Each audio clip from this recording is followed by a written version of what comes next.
It happened when I was 15 years old, on a rainy night in May. I don't remember the exact date, but it was a weekend, right before summer break began. There's something important you should know about me. I've always had strange medical issues that make life a bit harder. I get panic attacks, sometimes faint unexpectedly, and have trouble breathing. I also can't sleep unless everything is completely silent.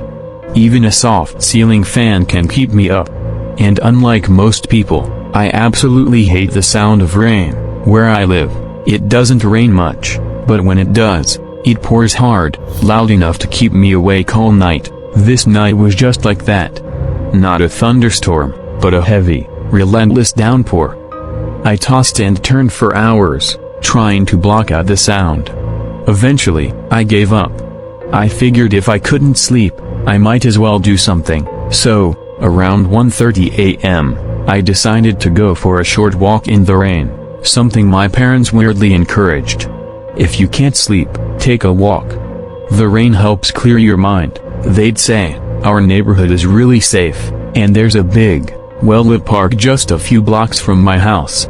I'd walked there at night before, so I wasn't scared. I threw on my raincoat, quietly slipped downstairs, and stepped outside without an umbrella. I didn't even take my phone, didn't want the glow of the screen messing with my thoughts.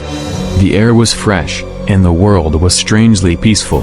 I've always loved trees and nature, and the sight of raindrops dripping off leaves under the dim park lights felt oddly calming. About 20 minutes in, I started feeling tired and decided to head home. As I walked through the middle of the park, something on the road ahead caught my eye. It looked like a long, dark object lying right in the middle of the street. At first, I thought it was just a bag or some trash, but as I looked closer, I realized it was a person. Face down. Completely still. My heart started racing. My first thought? Maybe they got hit by a car. Maybe they were hurt. Or worse. My parents had always told me to help if I ever saw someone in trouble, so I hesitated, and then slowly took a few steps toward the figure. As I got closer, I saw he was wearing black pants and a dark checkered shirt. It was weird. Who just lies down like that in the rain wearing clothes like that? Something about it felt wrong. And then, I heard a scream, not a human scream. More like a wounded animal, high-pitched, echoing, and unbelievably creepy. It came from somewhere inside the park. I spun around to see where it came from. But there was no one there. When I turned back, the man who had been lying face down, was now sitting up, and he was staring directly at me. My brain froze. My legs wouldn't move. His face was twisted, and his eyes had a look of madness I can't describe. Then, he stood up, and started running at me. There was something in his hand. A knife. That was the moment pure fear took over.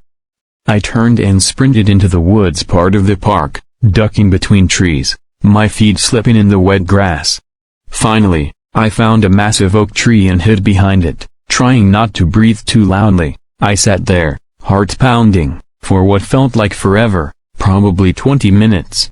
Then, when I felt like it was safe, I crept out, took the back trail, and quietly made my way home. I never found out who that man was. Was he drunk? Was he insane? Did he hear the same scream I did? To this day, I still live in the same house. And every time it rains, I see his face again. That wild stare. The way he stood up out of nowhere. The knife.